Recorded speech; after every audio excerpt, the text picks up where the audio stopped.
That's it? A gift card? Ryan held up the envelope like it was contaminated. 50 people watching. My daughter's engagement party. He actually laughed. Applebee's? Seriously? The room went quiet. I smiled, reached into my jacket. There's a second envelope, Ryan.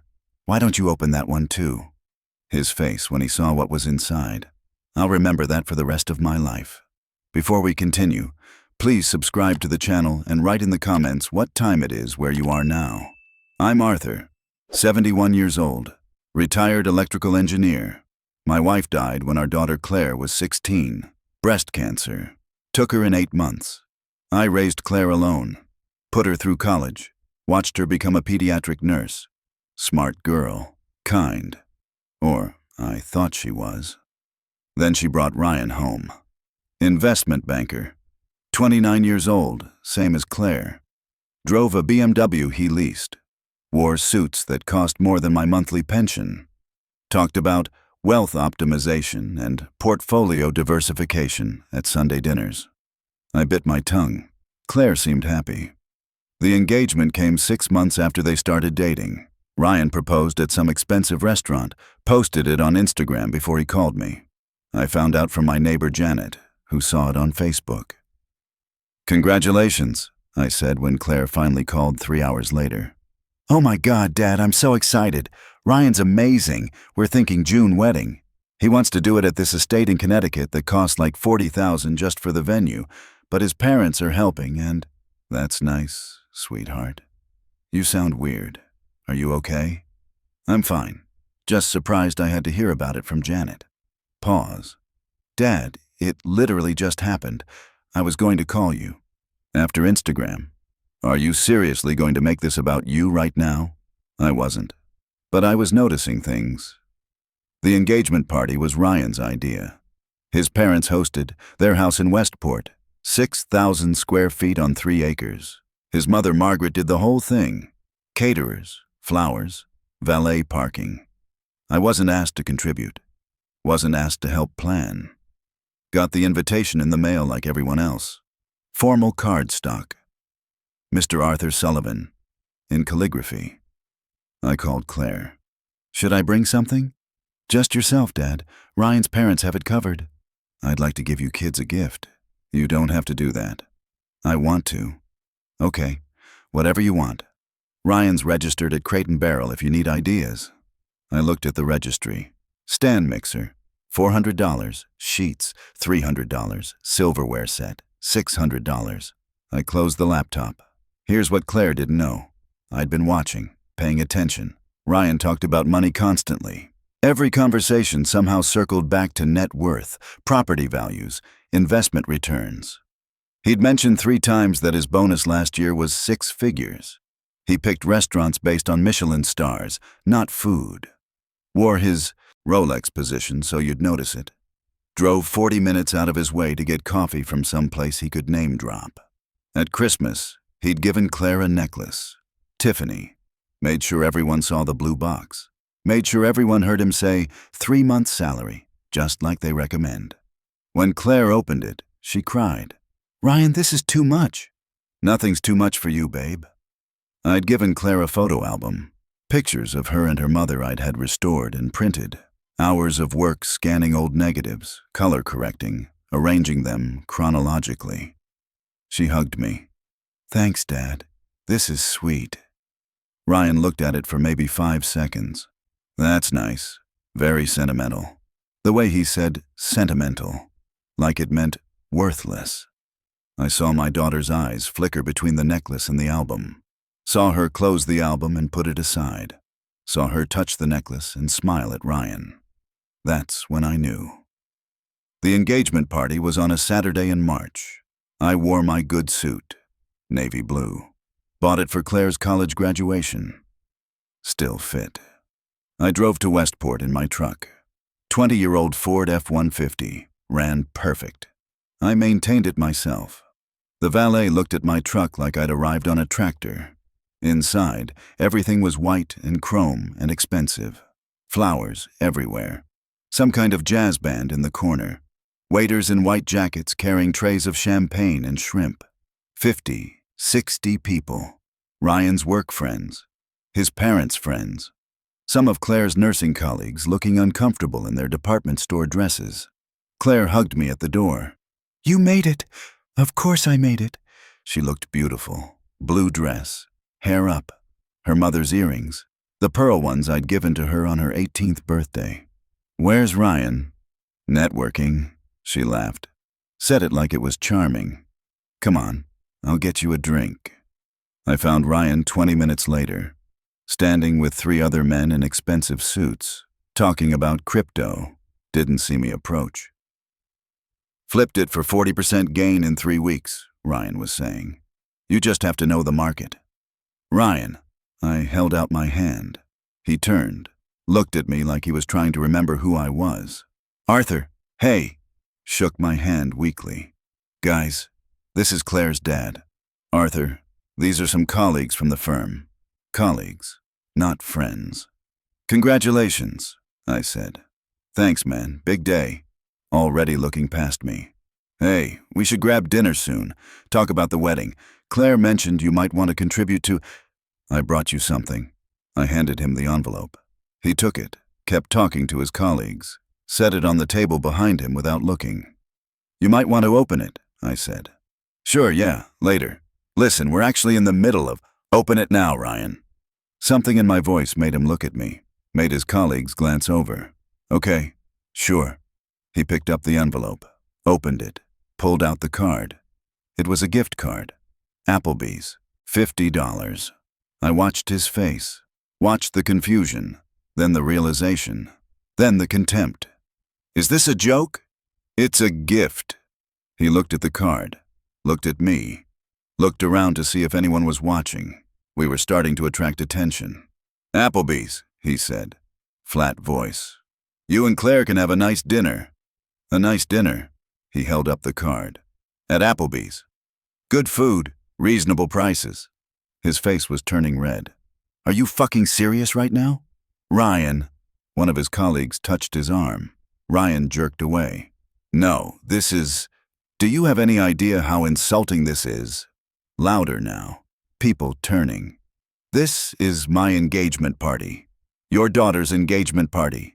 And you bring a $50 Applebee's gift card?" The jazz band stopped playing. "Ryan, what's wrong?" Claire appeared at his elbow, saw the gift card.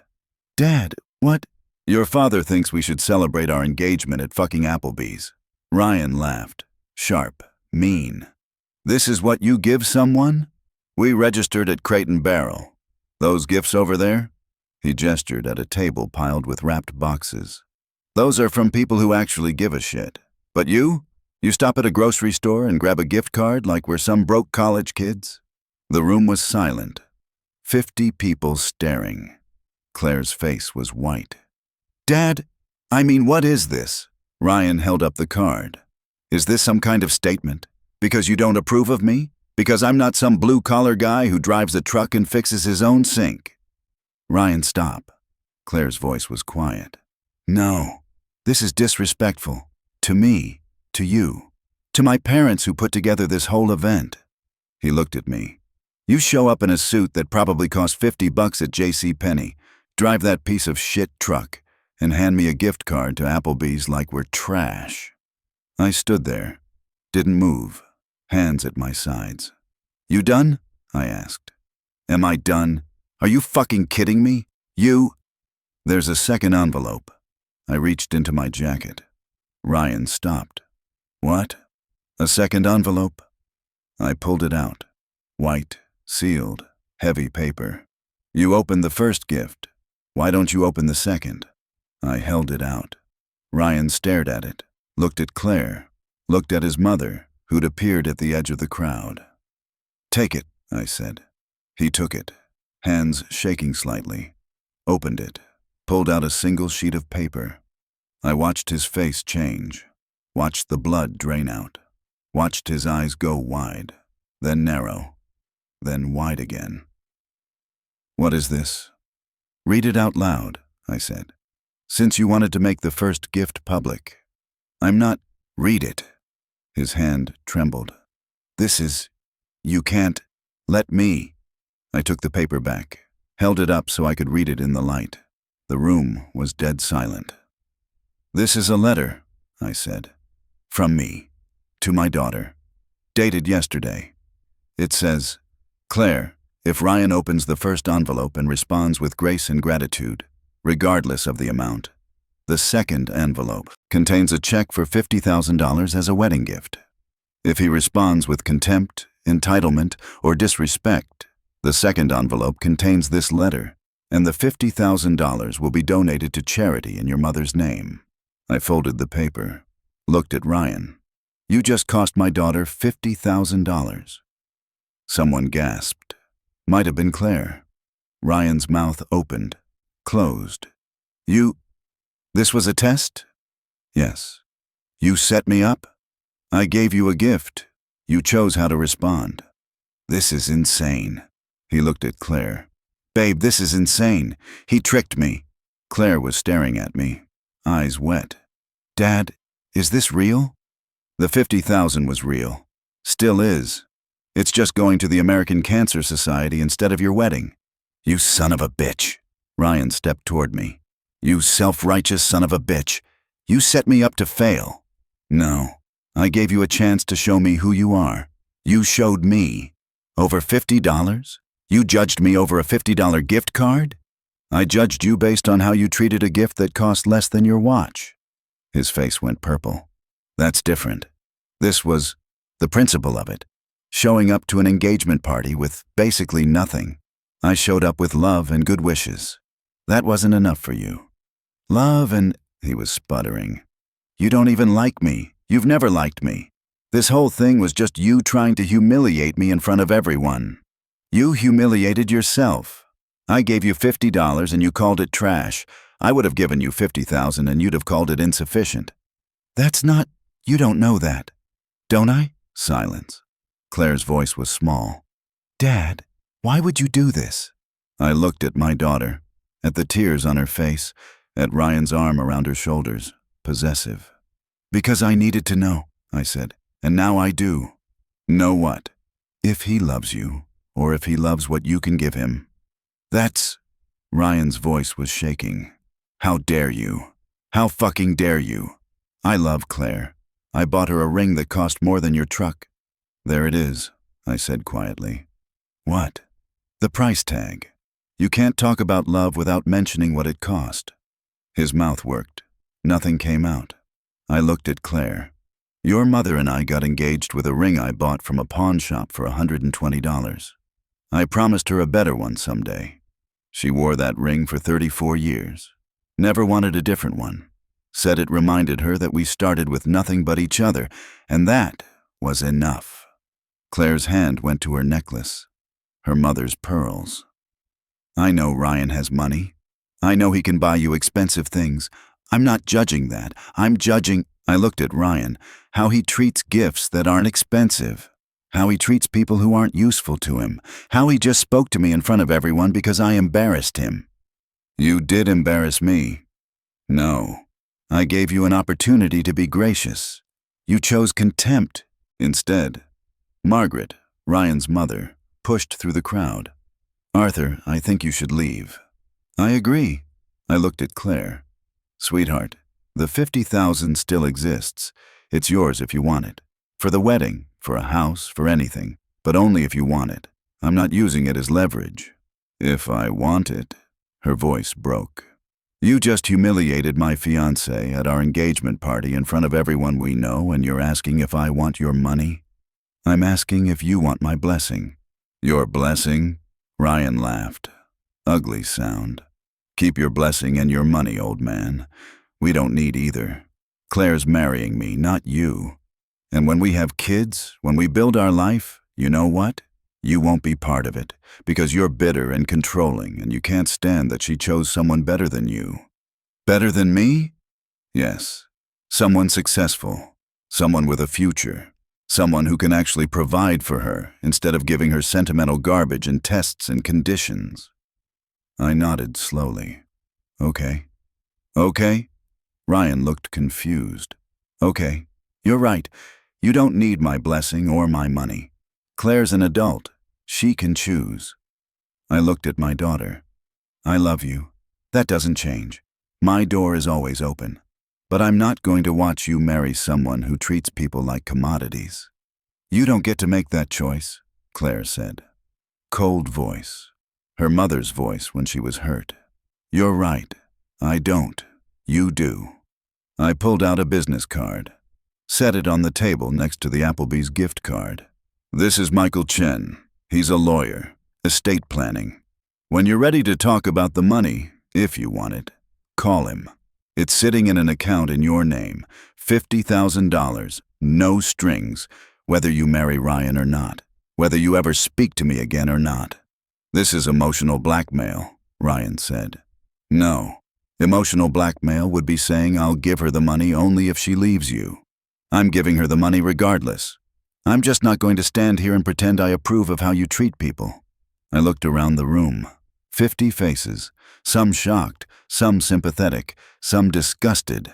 Couldn't tell if at me or Ryan. Congratulations on your engagement, I said. I hope you'll be very happy. I walked out, got to my truck. Hands were steady. That surprised me. Sat in the driver's seat for a minute, looking at the house, the lights, the expensive cars. My phone buzzed. Text from Janet, my neighbor. How'd the party go? I stared at the message, started typing, deleted it, typed again. About like I expected. Drove home. The house was dark. Same house where I'd raised Claire. Same kitchen where we'd eaten breakfast before school. Same living room where I'd taught her to play chess. I sat at the kitchen table, the one I'd built from maple in my workshop 30 years ago, pulled out my phone, opened my banking app. The account was real. Claire Sullivan Trust. Balance. $50,000 sound dollars. Opened. Yesterday at Westport Savings Bank. I'd been saving for 6 years. Since Claire graduated nursing school. A little every month. Sometimes a lot when I picked up contract work. The plan was always to give it to her for a wedding, a house, whatever she needed. Then she brought Ryan home, and I'd watched him for 6 months. Watched him treat waiters like servants. Watched him talk over Claire when she told stories about work. Watched him check his phone during conversations. Watched him calculate the value of everything and everyone. The gift card had cost me $50. The test had cost me nothing. The answer had cost me my daughter. My phone rang. Claire. I stared at it. 4 rings. 5. Answered. How could you? She was crying. How could you do that to me? Claire, do you have any idea what you just did? Ryan's parents are furious. His friends think I come from some psychotic family. He's so hurt he can barely speak. He seemed to be speaking fine when he was calling me names. Because you humiliated him. You set him up to fail. I set him up to succeed. All he had to do was say thank you. For $50 at an engagement party where everyone else brought real gifts? Real gifts? You know what I mean. No. Explain it to me. Silence. Then, you're impossible. You've always been impossible. Mom knew how to handle you, but I don't. I'm done trying.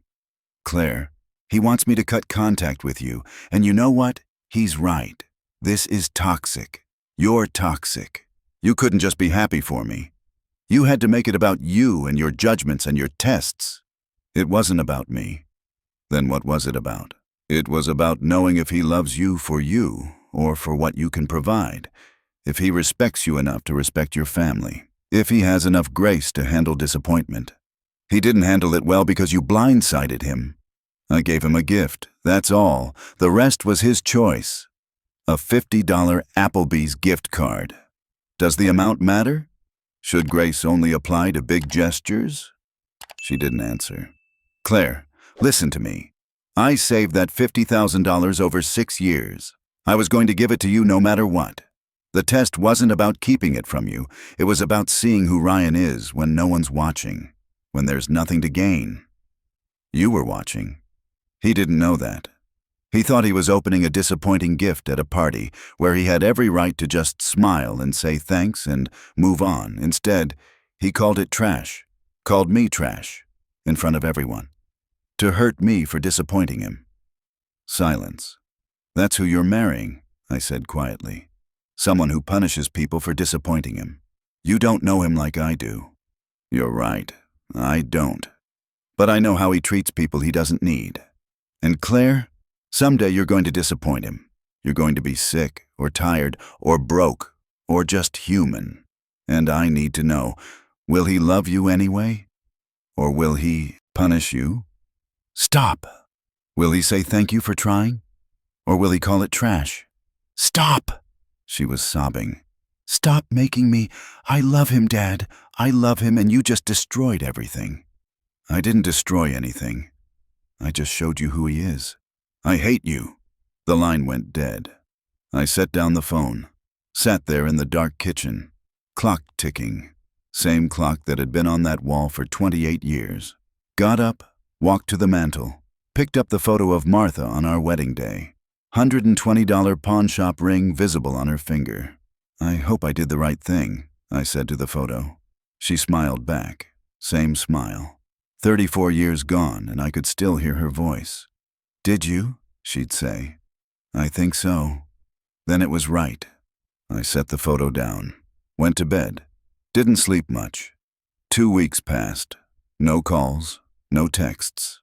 I went to work, still did some consulting for small electrical firms, kept my hands busy, came home, made dinner, watched the news, went to bed. Janet brought over a casserole on day 5. Heard about the party. How? Margaret's in my book club. She told everyone. Says you sabotaged your daughter's engagement. That what she said? That's what she said. I told her Margaret should mind her own business. I smiled.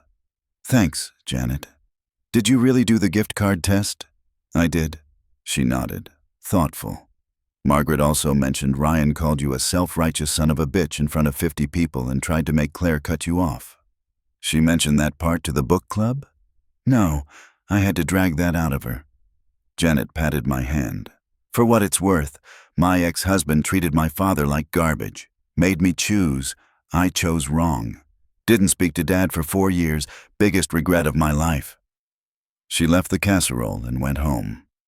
I ate it over 3 days. Made me think about Martha. She'd been friends with Janet. They'd had coffee every Thursday morning for years. Day 16. Knock at my door. Evening. Almost dark. Opened it. Claire. She looked terrible. Eyes puffy, hair unwashed, yoga pants and one of Ryan's hoodies. Can I come in? Of course. She walked past me, stood in the kitchen, looking around like she was seeing it for the first time. I broke up with him, she said. I didn't say anything. 3 days ago. Moved my stuff out yesterday. I'm staying with Sarah, her nursing colleague. I'm sorry, she laughed, bitter. Are you? Yes. You got what you wanted. I wanted you to be happy. I was happy. She turned on me, angry. I was happy, and you made me see. Her voice broke. I started noticing things. After the party, the way he talked about you to his friends, called you Claire's deadbeat dad, told people you were probably jealous of his success, made jokes about your truck. She wiped her eyes. Then we fought about the money. He wanted me to take it even though I wasn't speaking to you. Said we could use it for the wedding. You'd never know. When I said no, he got angry. Said I was being stupid. Said $50,000 was $50,000. I should just call the lawyer and take it. I sat down at the table. She sat across from me. I said it felt wrong, taking your money after what happened. He said that was exactly why I should take it. That you owed me for embarrassing him. That it was the least you could do. She folded her hands, stared at them. Then his mother called, said maybe we should postpone the wedding. Not cancel, postpone. Until the optics improved. Until people forgot about the engagement party. Ryan agreed, didn't even ask me, just agreed with his mother. Claire, wait, I'm not done. She looked up, eyes hard. I asked him, what if my dad had given us a toaster? Would you have thanked him? He said, of course. So I asked, why? What's the difference between a toaster and a gift card? And he said, she stopped, swallowed. He said, a toaster is at least useful. A gift card to Applebee's is just an insult. So I asked him, what if we could only afford Applebee's someday? What if I got sick and couldn't work and we had to budget for everything? Would he be ashamed of me then? What did he say? He said that wasn't going to happen. Said he made good money and I needed to stop catastrophizing. I said I was a nurse. I'd seen people lose everything to medical bills and layoffs and bad luck. He said people who plan properly don't lose everything. She laughed. Empty sound. My mom planned properly. She had insurance, savings, a 401k. Cancer didn't care, took everything. You know what we had left after she died? Hospital debt and funeral costs, I said quietly. Hospital debt and funeral costs. We declared bankruptcy when I was 17.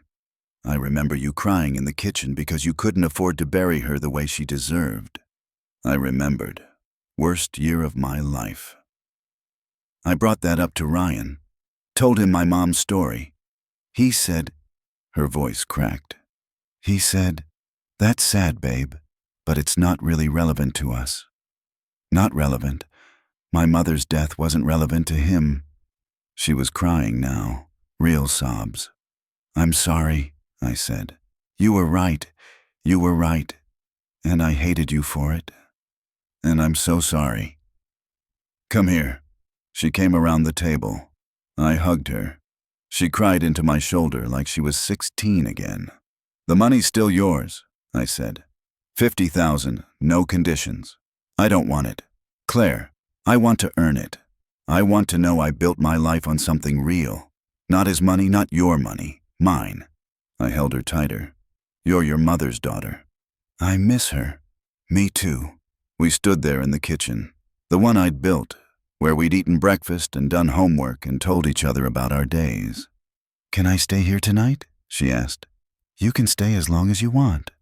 She pulled back, wiped her eyes. Just tonight. I need to figure out my own place. But tonight, I just want to sleep in my old room. It's exactly like you left it. She smiled. Small. I know. She went upstairs. I heard the shower running, heard her moving around in her room, made tea, set out Martha's good cups, the white ones with blue trim she'd picked out at an estate sale 20 years back. Claire came down in pajamas, old NYU shirt, flannel pants, sat at the table, took the tea. Dad? Yeah. Thank you. For what? For loving me enough to risk me hating you. I nodded. Didn't trust my voice. The 50,000. What were you planning to do if I never spoke to you again? Give it to you anyway. Through the lawyer. On your 30th birthday. Why 30th? That's when your mom and I bought this house. Figured you'd be ready to start building something permanent by then. She smiled. That's 5 years away. I know. What if I need it sooner? Then call Michael Chen. He has instructions. It's yours whenever you want it. She sipped her tea. Ryan's parents are threatening to sue you, by the way, for intentional infliction of emotional distress. Let them try. Margaret says you manipulated Ryan. I gave him a gift card and watched how he responded.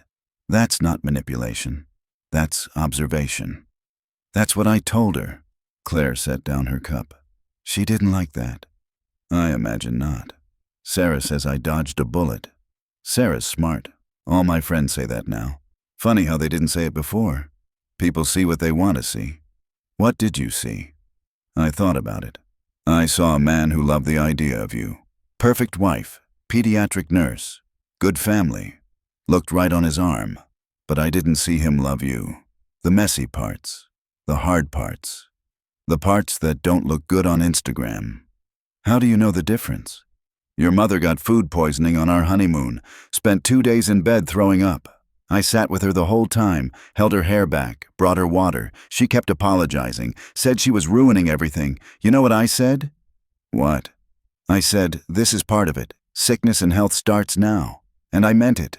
That was the moment I knew we'd make it. Because I loved her even when she was miserable and unglamorous and human. Claire was quiet. Could you see Ryan doing that? I asked. No, she whispered. I can't. Then I'm glad you left. She finished her tea. I should sleep. Go ahead. I'll be up for a while. She hugged me. Love you, Dad. Love you too, sweetheart. She went upstairs. I heard her door close. Sat there in the kitchen, thinking about the $50,000, about 6 years of saving, about a gift card to Applebee's, about my daughter crying into my shoulder. Worth it, every penny. Claire stayed for 3 days, then found a 1-bedroom apartment in Bridgeport, close to the hospital, affordable. Called me when she signed the lease. Can you help me move? Of course. We moved her stuff on a Saturday. Just the essentials. Her nursing, clothes, books, furniture from storage. She didn't have much. Most of it was still at Ryan's condo. She'd told him to keep it, didn't want anything that reminded her of him. You sure? I asked. Some of that furniture was nice. It was his furniture, his taste. I just lived there. We set up her apartment. It was small, clean, hers. That night we ordered pizza, sat on her floor because her table hadn't arrived yet. This is nice, she said. Pizza on the floor? Independence. I smiled. Dad? She hesitated. The money. I think I want it. Okay. Not for the apartment. I can afford this, but I want to go back to school. Nurse practitioner program. It's expensive. I can do it part-time while working, but it's still like $30,000 in tuition. The money's yours. Use it however you want. You're not disappointed I'm not using it for something bigger? Education is bigger. Your mom would be proud. She smiled. Yeah? Yeah. She called Michael Chen on Monday. Set up the transfer. The $50,000 went into her account by Wednesday. She texted me. It's real. I didn't believe it until I saw it. Believe it. Thank you, Dad. You're welcome. 2 months passed. Claire started her NP program. Worked 3 12-hour shifts at the hospital, classes 2 nights a week. I saw her for dinner every Sunday, my house or hers. Sometimes we cooked, sometimes we ordered in. She was tired, happy tired. This is hard, she said one Sunday. But it's good hard. I'm building something.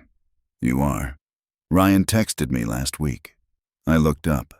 Yeah? Said he missed me. Said he'd changed. Said we should talk. What did you say? I said no. She smiled. Then I blocked him. Good. His mom called yesterday. Left a voicemail. Said I was making a mistake. Said Ryan was a catch and I should be grateful. What did you do? Deleted it.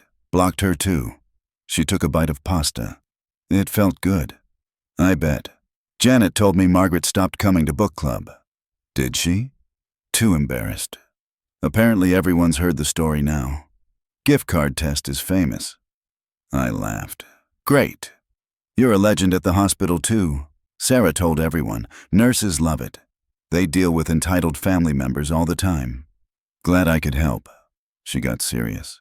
You know what's weird? I'm happier now than I was with him. I thought I was happy, but I was just comfortable. It's not the same thing. No, it's not. You and Mom were happy. Really happy. I remember that. We were. I want that. Someday. Someone who loves me the way you loved her.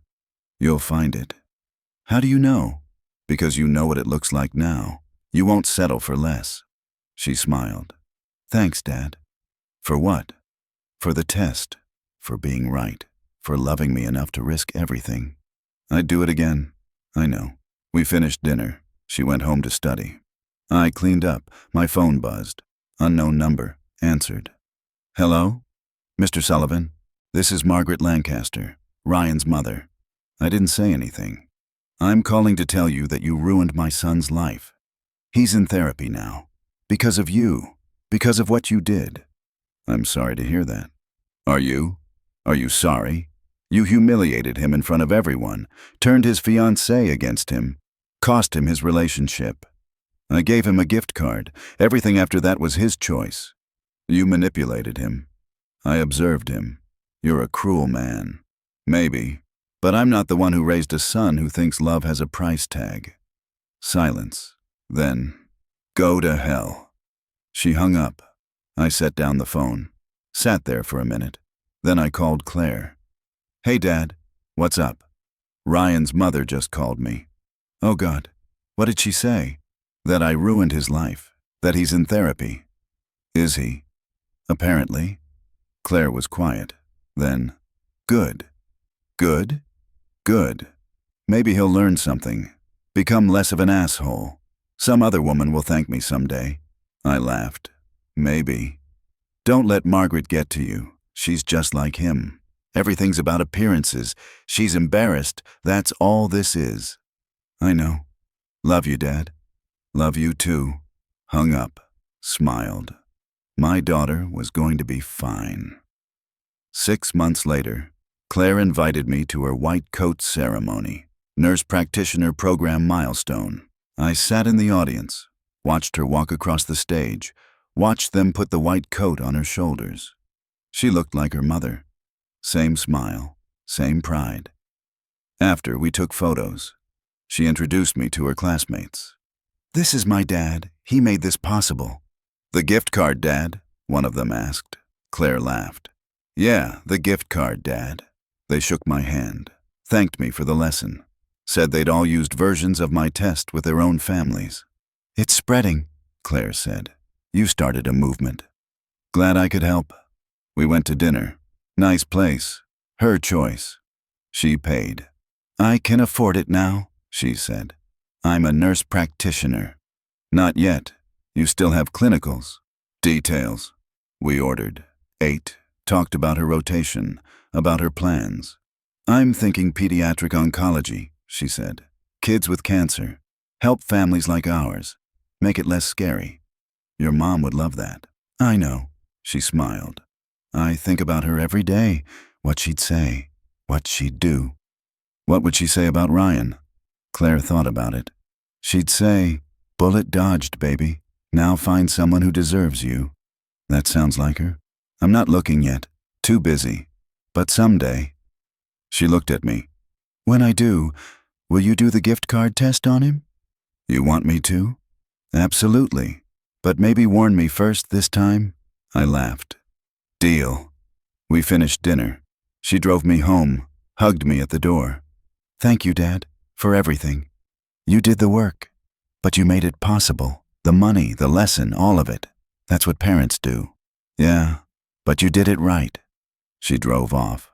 I watched her taillights disappear, went inside, sat at the kitchen table, same chair, pulled out my phone, opened my banking app. Claire Sullivan, Trust, $0, no dollars. Account closed. Started a new account. Grandchild Education Fund. Deposited $200. It wasn't much, but it was a start. Someday, when Claire had kids, they'd have something from me. Something real. No tests this time. Just love. My phone buzzed. Text from Claire. Home safe. Love you. I smiled. Typed back. Love you too, sweetheart. Set down the phone. Looked at Martha's photo on the mantel. We did good, I told her. She smiled back. Same smile. Always. I turned off the lights and went to bed. If you liked this story, please like it, subscribe to the channel, and share your impressions in the comments. To listen to more stories, click on the window on the right. Thank you for being with us.